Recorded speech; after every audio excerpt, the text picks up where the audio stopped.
자, 지금 이번 시간은 267쪽이에요. 지금 협회가 다 안 끝났죠? 협회에서 공제 사업을 하고 있습니다. 일단 왼쪽에서 했던 건 협회는 공제 사업을 할 수 있다. 협회 공제 사업의 목적은 회원 간의 상호보조가 목적이다. 성격은 보증보험과 같다. 그다음에 공제 사업의 범위는 그랬고, 공제 사업 하려면 공제 규정, 국장 승인을 받아야 됐고, 그다음에 공제 규정에 정할 내용이 오른쪽에 박스가 있었고, 공제 규정 안에 공제 계약 내용도 담고, 공제료 이건 어떻게 결정하느냐, 또 회계 기준, 공제 사업을 손해배상기금과 복지기금, 근데 책임준비금, 공제료 수입액 100분의 10 이상을 적립하고, 공제 사업은 다른 회계와 구분해 별도 회계로 관리하고, 책임준비금을 다른 용도로 사용하려면 국장 승인 얻어라. 여기까지 했어요. 자, 6번 들어갑니다. 공제사업의 운용실적 공시, 말 그대로 1년 동안 공제사업 어떻게 했느냐, 그 운용실적을 공시하라는 얘기인데, 1번은 읽어만 가도 돼요. 대통령령이 정하는 바에 따라 매년도 공제사업 운용실적을 일간신문, 협회보 등을 통하여 계약자에게 공시해줘라. 자, 동그라미 2번이 중요한데요.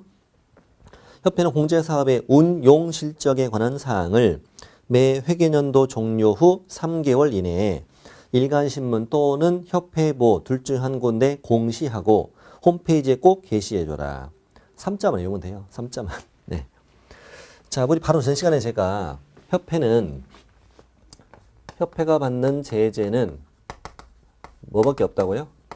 500만 원 이하의 과태료. 이것만 있다고 그랬죠? 이 500만 원의 과태료가 5가지 어떻게 외우시느냐? 운, 명, 징, 검, 개 이렇게 외우는데, 이 명이 감독상 명령, 국장은 협회 지부 지회, 보고해봐, 제출해봐, 명령, 그리고 사무소 공무원 보내서 출입 조사 검사, 명령 부르겠다고. 방금 했던 게 이 운이에요. 운. 운용실적 공시. 운용실적 공시 안 하면 500만 원이 과태료다. 밑에 다 써 있습니다.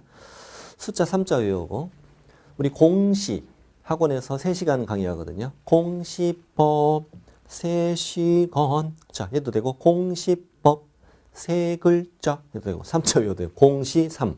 공시법 3시간. 다음에 7번. 재무 건전성 유지. 이게 뭐냐 이거지. 내용 가보죠. 협회는 공제금의 충분한 지급 능력을 갖춰야 되죠. 또 경영은 건전해야 되죠. 그래서 대통령령으로 정하는 재무 건전성 기준 지켜야 합니다. 박스는 그냥 지나가도 돼요. 못 외워요. 자, 들어가시고. 그럼 대통령령이 정하는 재무 건전성 기준이 뭐냐? 동그라미 1번. 다음의 재무 건전성 기준을 모두 준수해라. 자, 기업번 알아야 돼요. 지급 여력 비율은 100분의 100 이상을 유지하라. 근데 지급 여력 비율은 뭐냐? 동그라미 2번에 써 있죠. 지급 여력 비율은 지급 여력 금액을 지급 여력 기준 금액으로 나눈 비율로 한다. 뭔 소리예요? 뭔 소리입니까? 자, 다시 써보죠. 제가 지급 여력이란 말 빼고 써볼게요. 지급 여력 비율은 지급 여력 금액을 지급 여력 기준 금액으로 나눈 비율로 한다. 자, 그러면 지급 여력이 뭐냐? 지급 여력이란 공제금을 충분히 지급할 수 있는 어떤 여유가 있어야 된다는 거예요. 그러면 그 비율인데, 비율이라는 건 이제 분수로 썼잖아요. 분수를 쓸 땐 분모에 이제 기준이 들어가는 거예요. 기준분의 금액이다 이거지. 그러면 우리가 기준을 얼마로 잡아줄 테니까 100으로 잡아줄 테니까 당신들은 100 이상을 보유하고 있어야 된다는 거예요. 이 비율을 유지하라 이거지. 100분의 100 이상을 유지해라. 예를 들어서 우리가 이제 공제금의 지급 여력 기준 금액을 100억 이렇게 정해 줬다면 이게 100이죠. 100억 이상을 항상 보유하고 있어야 한다는 거야. 이런 뜻이에요. 지급 여력 금액을 지급 여력 기준 금액으로 나눈 걸로 하고, 지급 여력 비율은 100분의 100 이상을 유지하라. 모든 보험회사에서 최소 요건이에요, 이게. 최소 요건이에요. 기준 100 잡아주면 100 이상을 보유하고 있어야 돼요.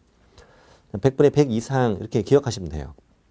동그라미 3번은 제가 왜 위주를 쳐놨냐면, 시험에 나온 적은 없지만 출제위원이 이런 질문을 되게 좋아하거든요. 나올 것 같아서. 자, 국토부 장관은 재무 건전성 기준에 관하여 필요한 세부 기준 정할 수 있다. 뜬금지문이에요, 이게. 뜬금지문. 국장이 재무 건전성 세부 기준 정할 수 있다. 오, 이렇게 풀어주시라 이겁니다. 앞으로 자꾸 읽어서 이제 적응시켜야 돼요. 적응합니다. 강의 듣고 하면서. 자, 지금 재무 건전성 유지 이거 배웠습니다. 그다음에 8번. 공제사업의 조사 등 반가로 1, 2, 3 이게 3개 있는데 다 출제됩니다. 자, 동그라미 1번. 금융감독원장은 국토부 장관의 요청이 있으면 공제사업에 관하여 조사 검사할 수 있다. 국장이 공제사업은 다 돈 얘기라서 이게 바라봐도 모르잖아요. 모르니까 금감원에 요청해서 금감원장이 이걸 검사할 수 있다는 거예요. 금융감독원장이 요청받아서 공제사업에 조사 검사할 수 있다. 이렇게 외우세요. 원장님의 숙제 검사. 시작. 원장님의 숙제 검사. 예, 검사. 숙제 검사 불응하면 500만 원이 과태료다. 원장님의 숙제 검사. 이렇게 외웁니다. 그다음에 계산명령. 1번. 국토부 장관 밑줄 치고요. 국토부 장관은 내 세 번째 줄 계산명령 할 수 있다. 결과는 이것만 알면 돼요. 나머지 읽어볼게요. 국토부 장관은 협회 공제사업의 운영이 적정하지 않거나 자산 상황이 불량하여 공제사고 피해자, 공제가입자 권익을 해칠 우려가 있구나. 그러면 계산명령 할 수 있다. 계산명령 누가 한다? 국장이. 여기 계산명령 불이행하면 500만 원의 과태료. 좋아요? 오른쪽에 3번. 아직 시험에 안 나왔어. 3번 안 나왔는데 제가 개인적으로 중요하다고 찍고 있어요.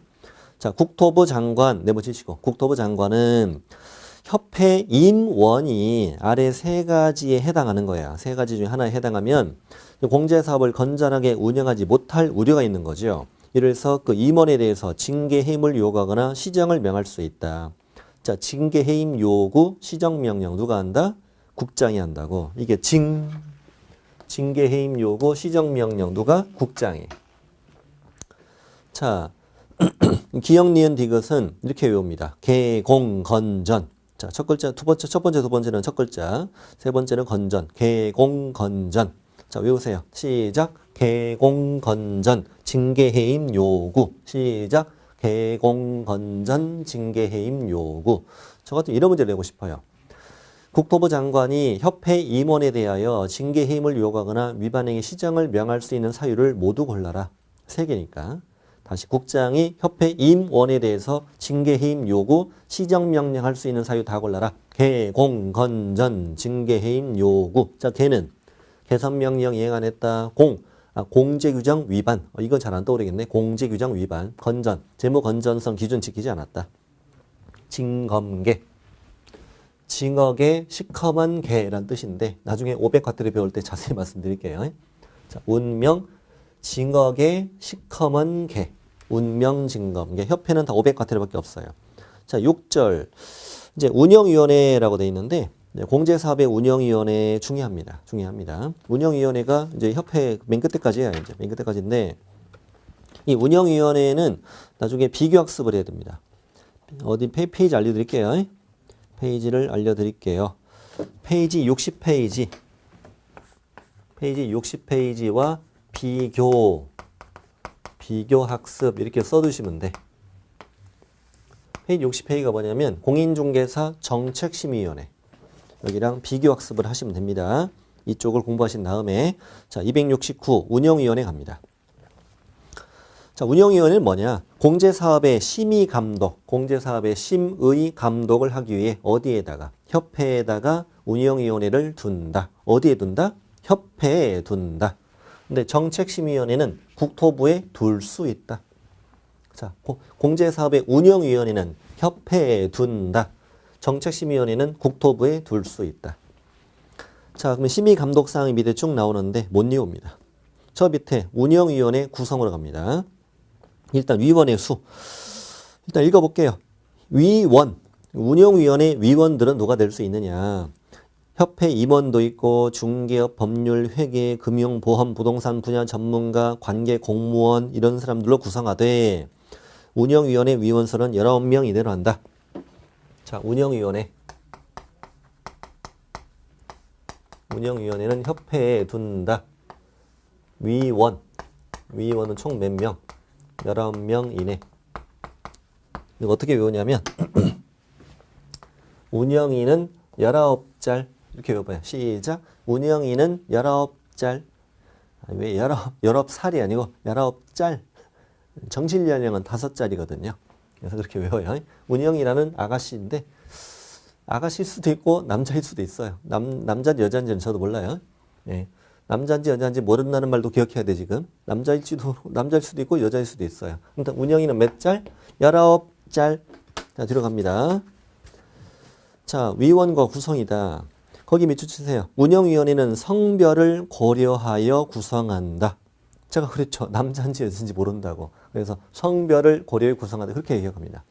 운영위는 남자예요, 여자요? 몰라. 그래서 성별을 고려해 구성한다. 그리고 아래 위원 중에서 2번과 3번. 2번과 3번을 묶지 마세요. 묶지 마시고 제가 하자는 대로 잘해야 돼요. 잘해야 됩니다. 자, 거기 이제 박스 안에 보면은 동그라미 1도 있고 동그라미 2도 있고 동그라미 3도 이렇게 쭉 있잖아요. 자, 2번, 3번을 오른쪽으로 이렇게 묶으세요. 오른쪽으로. 오른쪽으로 묶어야 돼요. 꼭 왼쪽으로 묶으면 안 돼요. 오른쪽으로 묶어야 돼요. 자, 2번, 3번이 누구예요? 협회 회장, 또 협회 이사회가 협회 임원 중에서 선임하는 사람. 다시, 협회 회장, 협회 이사회가 협회 임원 중에서 선임하는 사람. 아, 협회 관계자네. 협회 관계자니까 이자들을 너무 많은 위원으로 뽑으면 안 되겠구나. 그래서 얼마 미만? 3분의 1 미만으로만 하자. 그렇지. 고양이에게 생사를 맡길 수 없지. 공제사업의 심의 감독을 위해서 두는 건데 2번, 3번 협회 관계자는 얼마 미만? 3분의 1 미만으로 구성하자. 이거 박스 안에 보면은 1번이 누구예요? 국장이 공무원 중에서 지명하는 사람 1명. 공무원도 있네. 공무원도 있고 협회 회장도 있고 협회 이사회가 협회 임원 중에서 선임하는 사람도 있고 밑에 쭉 있는 사람들은 못 외워 그냥 지나가요. 자, 그럼 양가로 4번 박스 밑에 들어갑니다. 임기. 위원 중에서 1번과 2번을 빼고 임기는 2년으로 한다. 그럼 이제 아까 박스로 가서 자, 이제 아까 약간 오른쪽으로 묶었죠. 여기 이렇게 1번, 2번을 묶어요.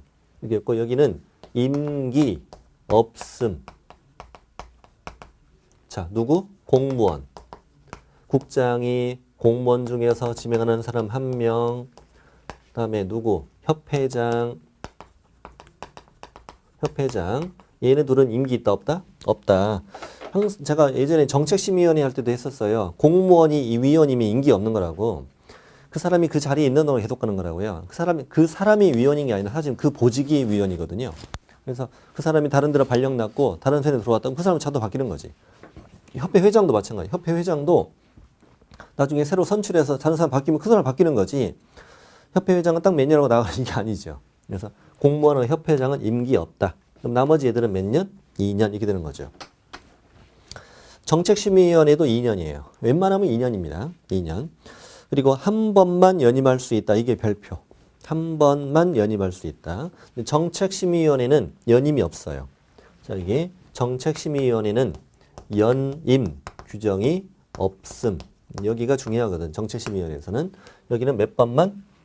얘들은 몇 년으로 하되? 2년으로 하되 딱 한 번만 연임할 수 있다. 딱 한 번만. 아까 운영위는 몇 짤? 운영위는 19짤. 정실연령은 5짤. 엄마다 한 번만 더 할래. 이겁니다. 자, 엄마 뭐? 너? 엄마다 한 번만 더 할래. 운영위는 한 번만 더 할래. 이렇게 외우면 돼. 미안합니다. 여러분. 굉장히 이거 좀 오글거리죠? 오글거리는데 그냥 공부를 위해서 그런 거니까요. 참아주세요. 참아주세요. 저도 이러고 싶겠습니까? 네. 공부를 위해선 제 몸 바치겠습니다. 자, 던지고 하겠습니다. 자, 운영위는 한 번만 더 할래. 한 번만 연임할 수 있다. 세 번째 줄, 보궐위원회 임기는 전임자 임기 남은 기간으로 한다. 별말 아닌데 이런 것도 출제가 됐습니다, 이미. 자, 위원장, 부위원장. 위원장도 있고 부위원장도 있고 각각 한 명씩 두어라. 여기 정책심의위원회는요. 정책심의위원회는 부위원장은 없습니다.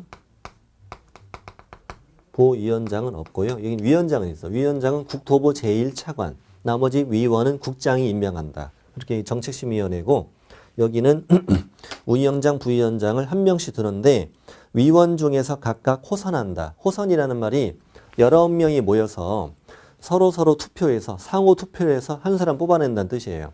19명이 투표한다는 뜻이죠. 그래서 저녁 7시에 모였어. 위원장, 부위원장을 뽑으려고 19명 있죠. 사회자가 투표하시라고. 그래서 이제 다 뚜껑 닫아가지고 열었지. 열었더니 전원 다 자기 이름 써낸 거야. 19명, 전원 다 한 표씩거든. 그래서 사회자가 그러지 마시라고. 다시 하자고. 다시 했더니 또 전원 다 자기 이름 써낸 거야. 이렇게 해서 7시부터 새벽 5시까지 계속 자기 이름만 써내는 거야. 다들 악에 맞춰가지고 누가 이기나 보자고. 새벽 5시에 한 사람이 졸려가지고 체력이 떨어져가지고 이게 졸다가 실수로 역한을 찍어버렸네. 역한 찍어가지고 위원장 투표로 당선됐어요. 5시에. 이제 부위원장을 뽑죠. 이제 부위원장을 뽑는데 아까 위원장이 이제 다른 사람 찍어줄 거잖아요. 그래서 부위원장도 몇 표? 2표. 그렇게 해서 6시에 끝났어. 새벽 6시에 끝나고 콩나물국밥 먹고 이제 헤어졌죠. 그래서 그렇게 해서 위원장, 부위원장은 어떻게 한다? 호선한다. 이걸 이렇게 외우세요. 위원장, 부위원장은 날 세고 투표. 시작. 날 세고 투표. 날 세고 투표가 뭐? 호선입니다. 누가 임명하는 게 아닙니다. 위원장, 부위원장, 날 세고 투표. 이게 중요한 것이었다. 자, 5번 회의. 당연히 위원장이 회의를 소집하고 의장 되겠지. 2번 중요합니다. 부위원장은 보조하는데 위원장이 직무를 수행할 수 없게 되면 직무를 대행한다. 여기는 부위원장이 있으니까 부위원장이 대행한다. 여기 정책심의위원회는 부위원장이 없기 때문에 위원장이 미리 지명한 위원이 대행한다. 이렇게 되어 있습니다. 나중에 비교해 보시면. 자, 오른쪽. 총재적위원회 과반수의 출석으로 회의를 시작하고 출석한 위원회 과반수 찬성을 의결한다. 당연한 거죠. 출석위원이겠죠. 거기를 출석위원을 재적위원 이렇게 내기도 합니다. 자, 간사서기. 간사서기를 두는데 사무처리위에서 간사서기는 이 공제협회 직원 중에서 위원장이 임명합니다. 자, 그리고 간사가 회의록을 작성합니다. 다음 회의에 보고하고 보관합니다. 회의록은 누가 쓴다고요? 간사가. 서기가 아니고 서기가 쓰는 게 아니라 간사가 씁니다. 서기는 뭐 하냐고요? 커피 타겠죠. 자, 간사. 이렇게 외우세요. 회의록은 간보면서 작성. 시작. 회의록은 간보면서 작성. 이렇게 해서 운영위원회 마칩니다. 7장 끝납니다. 8장 갑니다. 8장은 277. 보칙. 보칙은 한 장 넘기시고 첫 번째 내용은 업무 위탁, 그다음에 오른쪽 맨 아래 행정 수수료, 그다음에 이제 포상금 이런 걸로 구성이 됩니다. 한 문제랑 두 문제가 출제되는 단원이고 아주 금방 끝나는 단원이에요. 땡큐 단원이죠. 자, 업무 위탁 할게요. 업무 위탁은 저 위에 까만색 박스 읽어볼게요. 국토부 장관이나 시도지사나 등록관청은 그들이 맡은 업무를 협회 또는 대통령령 정하는 기관에다 위탁할 수 있습니다. 이 말이에요. 그들이 맡은 일 중에 힘들고 버겁고 뭐 괴롭고 뭐 외롭고 이런 일이 있으면 위탁할 수 있다는 얘기예요. 구체적인 위탁 내용이 밑에 대통령령에 적혀 있는 거지. 먼저 양거로 1번, 큰 1번. 교육 업무를 위탁할 수 있다. 교육. 교육의 업무를 위탁할 수 있는데 이 교육은 이제 실무교육과 직무교육과 그다음에 연수교육을 다 위탁할 수 있어요. 자, 이거를 위탁하겠다 이거지.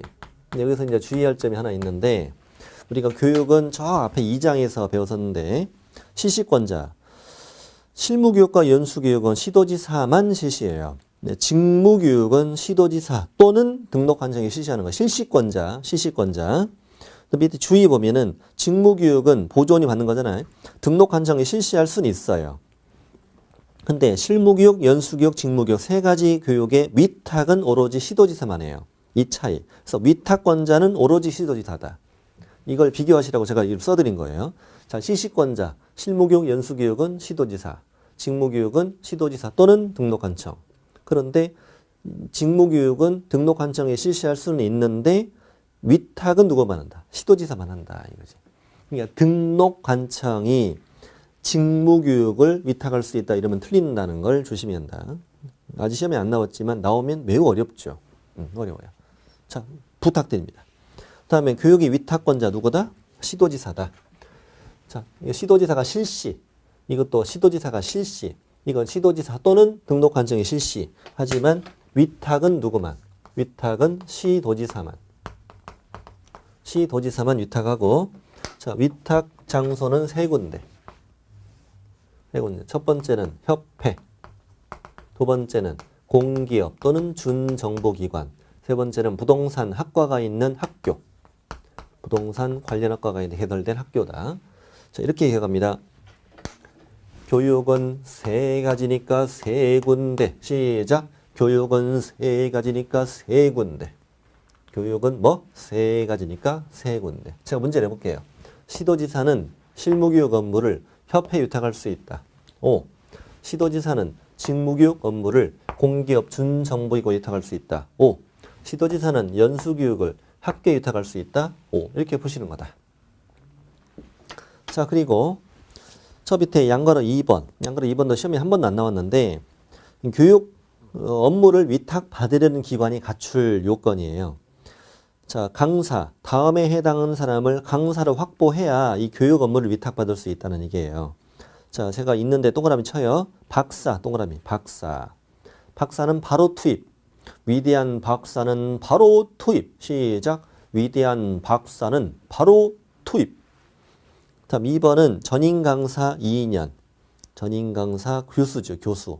2년. 오른쪽에 변호사 2년. 이렇게 있어 보이는 사람은 2년.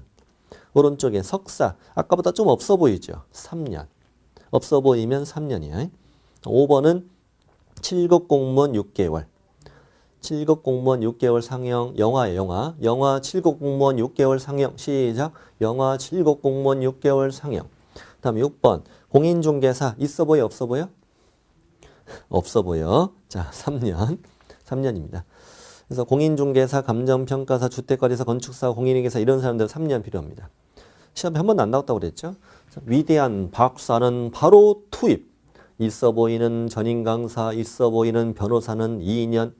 영화는 7급 공무원 6개월 상영. 없어 보이는 석사, 없어 보이는 공인중개사, 기타 등등 3년. 자, 강의실. 이건 더 중요합니다. 강의실은 50제곱미터 이상 강의실을 1개 이상 확보. 3개 아닙니다. 1개. 강의실 50제곱미터. 강의실이야. 중개사무소 아니에요. 가끔 중개사무소는 50제곱미터 이상이어라. X. 중개사무소 면적 제한이 없어요. 자, 이렇게 교육의 업무를 위탁했고, 두 번째는 시험. 공인중개사 자격시험에 위탁이 있다.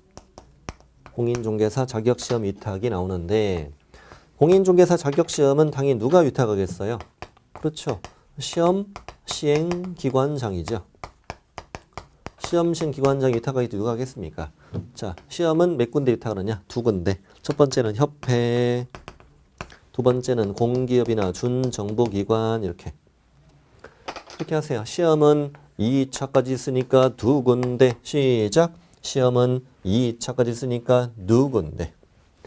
교육은 3가지니까 3군데. 시험은 2차까지 있으니까 2군데. 그럼 협회는 양쪽 다 있죠. 협회는 교육의 업무, 시험의 업무를 다 위탁받을 수 있다. 공기업 준정보기관도 다 위탁받을 수 있다. 학교는 교육만. 학교는 시험 안 본다. 시작. 학교는 시험을 안 본다. 요즘에 뭐 중학교 1학년 애들 뭐 시험 안 보고 그러던데요. 학교는 뭐 시험을 안 본다. 교육만. 학교는 시험 안 본다. 자, 그리고 이제 네모 3번. 시도지사나 시험시행기관장은 이 업무를 위탁했어요.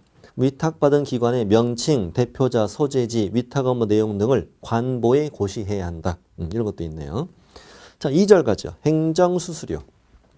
거기서 중요한 건 지방자치단체 조례 여기입니다. 지방자치단체 조례로 정하는 수수료를 수수료 내는 경우를 모두 골라라. 다음 페이지 박스가 있습니다. 시험에 매우 잘 나옵니다. 자, 지방자치단체 조례로 정하는 수수료 납부하는 경우를 다 봅시다. 첫 번째, 일단 1번, 3번, 5번이 중요합니다. 시험에 뭐 할 자? 응시하는 자. 자격시험에 응시하는 자. 시험은 시도지사가 시행함의 원칙이니까 지자체 조례. 3번, 중개사무소 개설 등록을 신청할 때. 5번, 분사무소 설치 신고할 때. 다시 시험에 응시할 때, 등록을 신청할 때, 분사무소 설치 신고할 때 지자체 조례 내라. 그 다음에 2, 4, 6번은 공통점이 있어요. 자격증, 재교부, 등록증에 재교부, 분사모서 설치 신고불증에 재교부 이렇게 재교부는 무조건 들어가니까 1355번만 조심하면 된다. 그 밑에 주의가 이제 시험에 틀리게 나왔던 것들 뭐 고용신고 말도 안 돼. 뭐 돈 내고 고용합니까?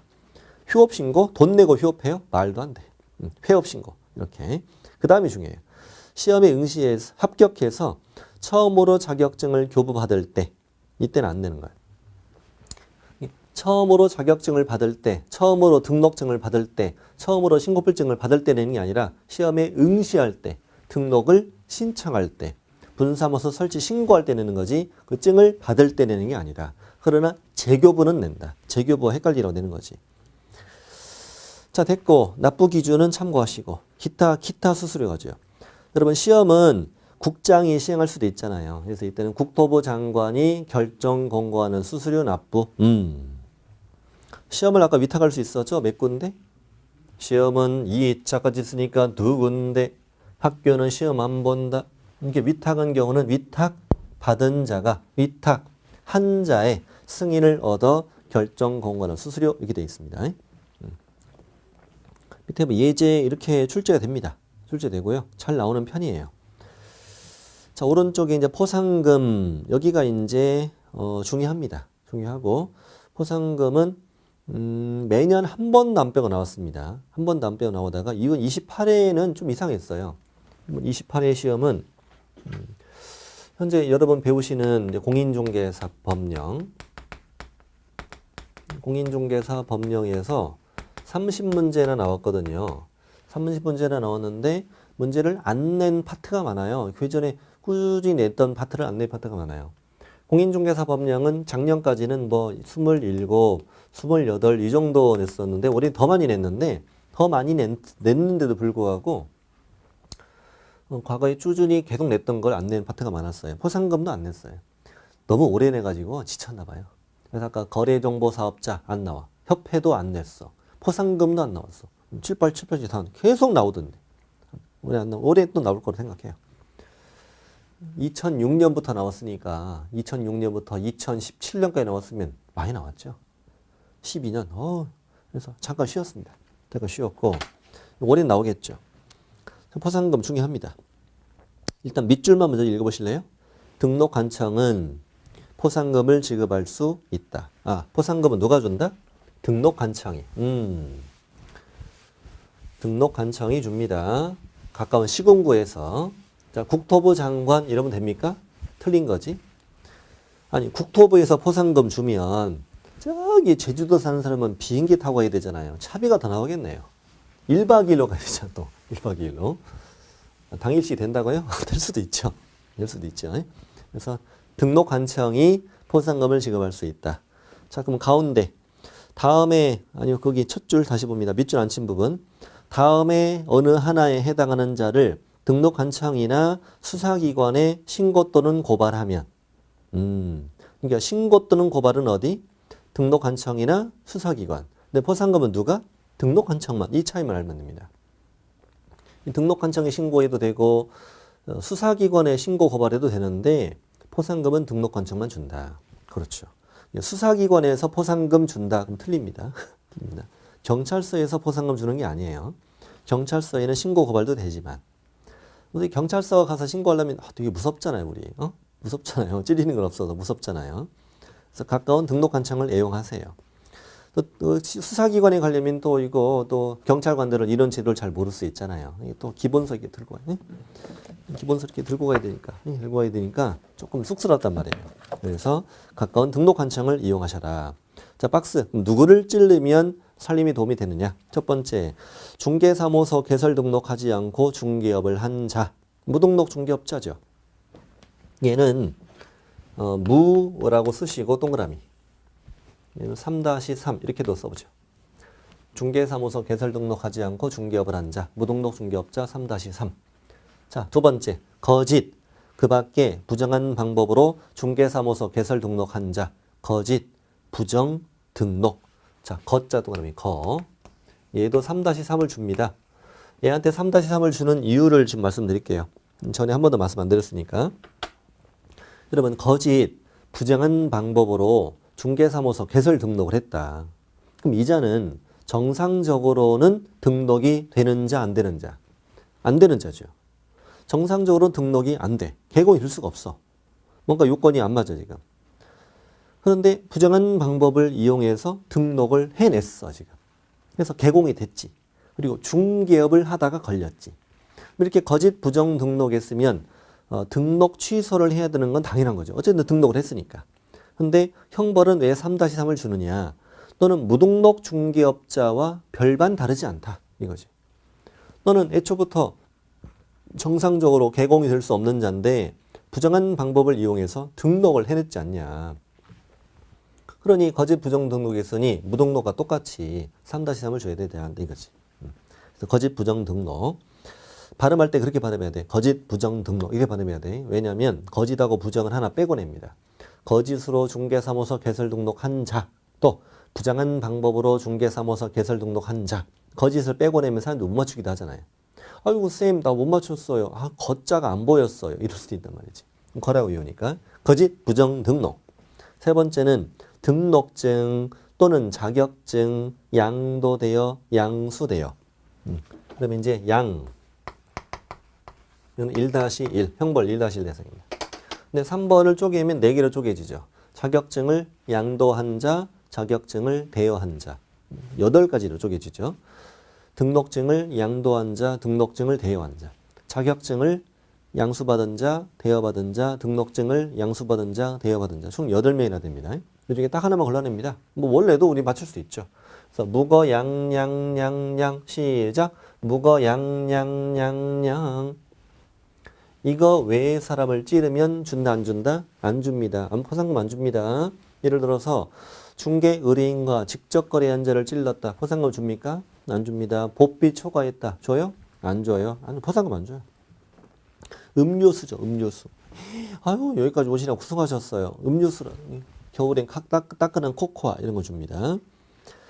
자 주의 1번 등록 취소 후 중개업을 한 자 또 폐업 신고 후 중개업을 한 자도 무등록 중개업자므로 이자를 신고 고발했을 때도 포상금 받을 수 있다. 거기 조심해야 됩니다.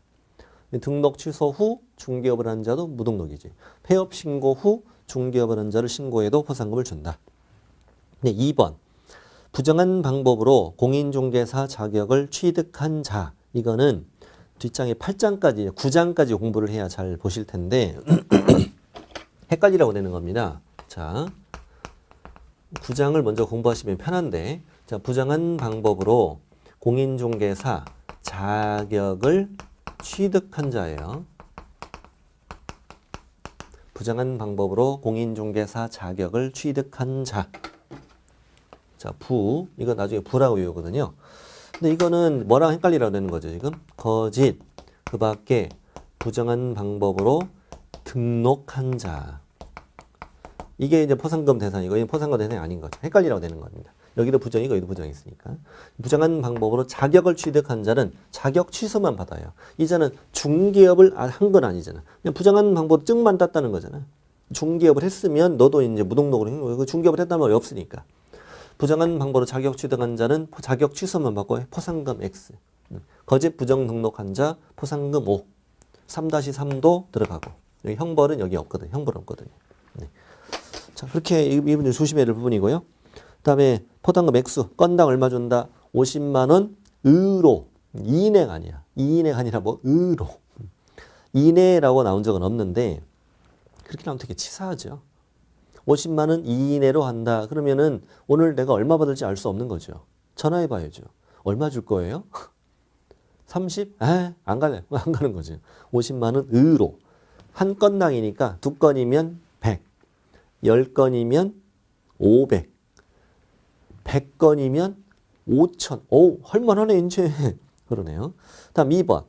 포상금 지급에 소요되는 비용은 일부를 국고에서 보조할 수 있다. 밑줄 되게 중요합니다. 일부를 국고에서 보조할 수 있다. 다 시험에 나왔어요. 그것도. 예를 들어 전부를 OX, X, 전액을 X 두 번이나 나왔고요.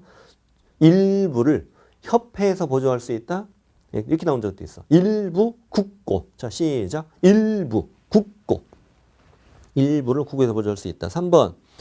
국고 보조 비율은 100분의 50 이내로 한다.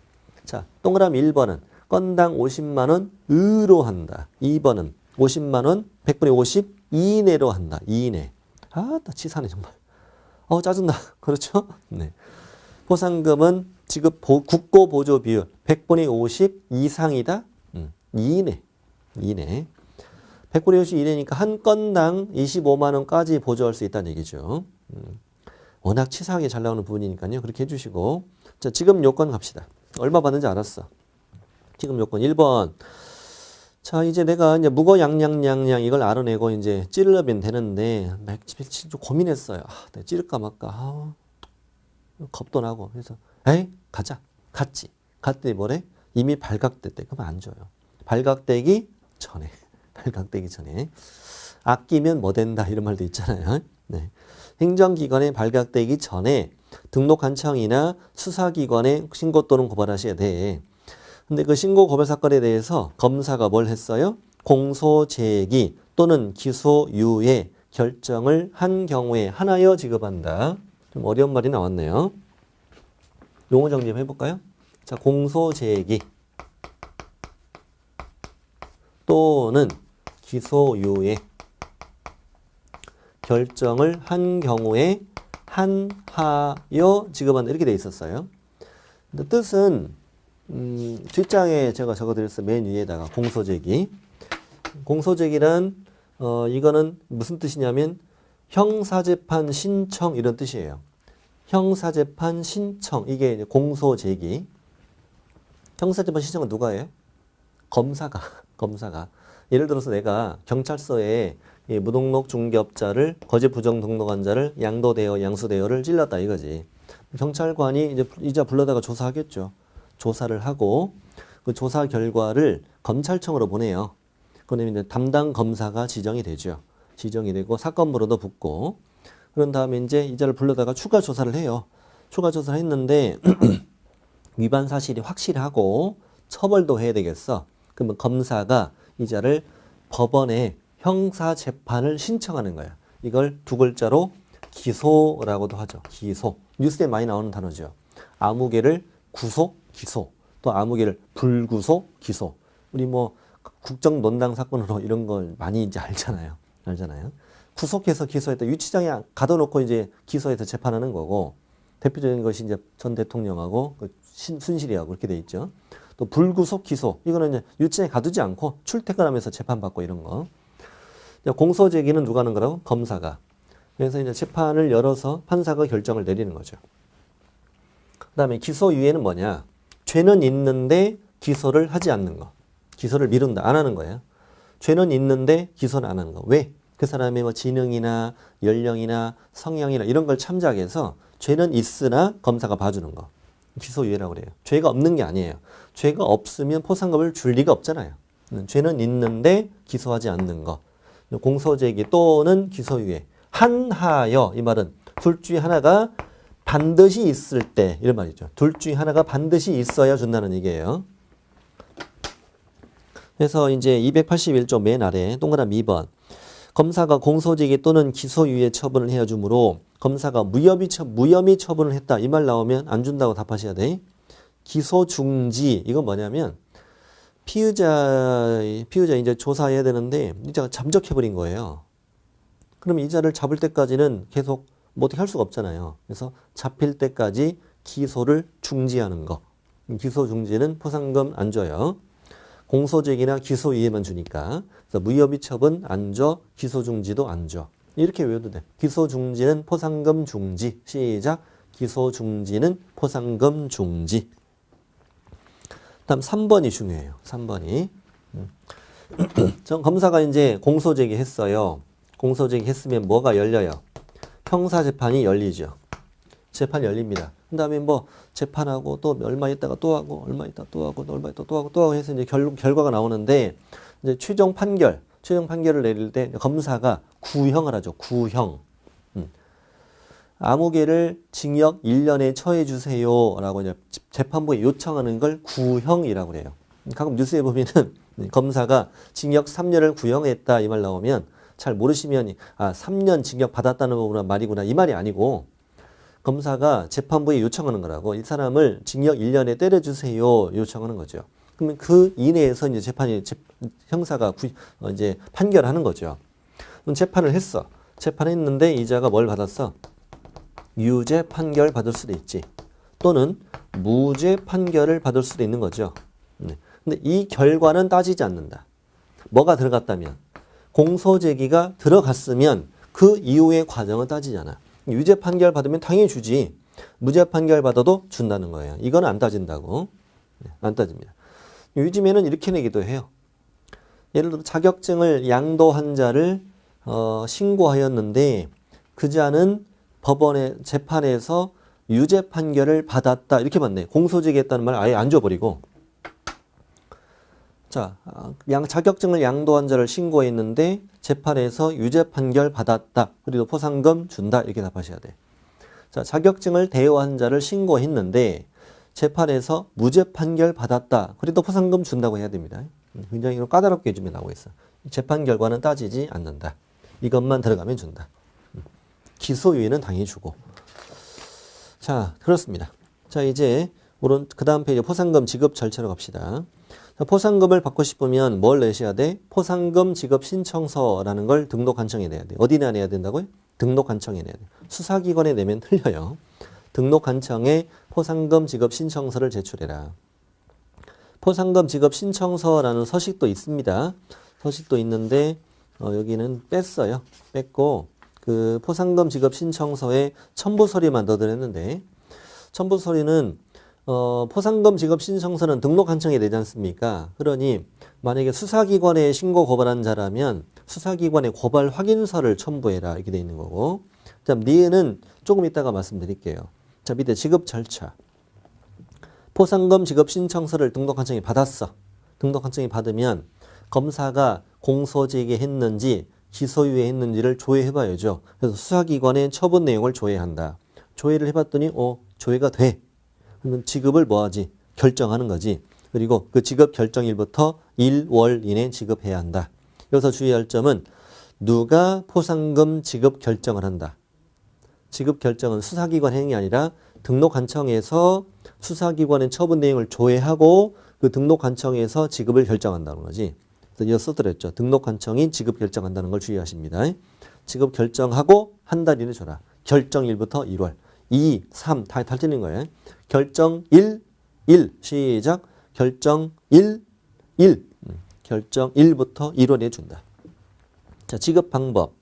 하나의 사건에 2인 이상이 공동신고 고발했다. 둘이 같이 왔다는 거죠. 무서우니까 같이 왔어요. 친구에 같이 갈래? 이렇게 같이 갔습니다. 같이 가면은 균등 배분 지급한다. 아유, 반절 날라갑니다. 무서워도 혼자 가세요. 얼마 된다고. 혼자 가야지. 다만 친구한테 친구야 같이 갈래? 근데 10,000원 줄게. 이렇게 가요. 간 다음에 49대 1 이렇게 신청하면 그대로 주나? 라고 돼 있죠. 다만 지급받을 자가 배분 방법에 관해 미리 합의해서 지급 신청하면 합의된 방법에 따라 지급한다. 그러면 합의가 없으면 균등 이렇게 내야지 시험에는. 항상 균등이 아니죠. 둘 간에 배분의 합의가 없는 한 어떻게 균등 지급한다 이렇게 나와야 되죠. 그냥 균등 지급 이렇게 내는 게 아니에요. 예외가 있기 때문에. 다만 합의를 해오면 합의된 게 우선한다. 합의해온 게 우선하는 거고. 다음 2번. 하나의 사건에 2건 이상 들어왔다. 한 사람은 9시에 골인, 한 사람은 9시 10분에 골인했다. 누구만 준다? 9시만 줘야지. 하나의 사건에 대해서 2건 이상 신고를 접수되면 최초로 신고 고발한 자에게만 지급한다. 2건 이상일 때 건수에 따라 균등 이렇게 내기도 해요. 건수에 따라 균등하는 게 아니에요. 2건 이상 들어오면 최초로 신고 고발한 자에게만 지급한다. 최초. 자, 이렇게 해서 이제 이 단원도 마쳤고 오른쪽 예제도 풀어보시는데 여러분께서 꼭 하나 좀 풀어보실 문제가 있어요. 4절은 지나가도 돼요. 공부 안 해도 돼요. 공부 안 해도 되고 꼭 풀어보실 문제가 289쪽. 289에 가서 289쪽에 가보면 포상금 액수 계산 문제가 있어요. 이게 요즘에 출제가 잘 되고 있어요. 포상금을 계산하는 문제. 별게 다 나오죠. 푸는 요령을 좀 말씀드리죠. 자, 기업번. 갑과 을이 받을 수 있는 포상금 액수를 계산하려잖아요. 갑은 부정한 방법으로 등록했다. 거짓 부정 등록. A하고 B를 신고했다. 근데 니은, 디귿, 리을 쭉 그 얘기고요. 그런 다음에 미음을 보니까 검사는 A와 E는 공소제기했고 C와 D는 기소유예를 했으며 B에 대해서는 무혐의 처분했다고 쭉 알려주죠. 그리고 이제 A는 뭐 됐고 공소제기, B는 무혐의 됐죠 지금 무혐의. 그러니까 다시 기억을 올라가서 부정 등록한 A, B를 신고했는데 A만 공소제기, B는 무혐의니까 A만 주는구나. 그래서 값은 50 이렇게 쓰고 이제 쭉 이게 문제를 푸는 거예요 이렇게.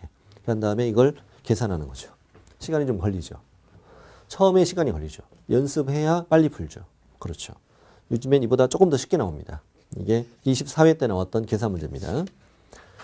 자, 이렇게 해서 이 장을 마치고 이제 9장을 다음 시간에 이어가도록 하겠습니다.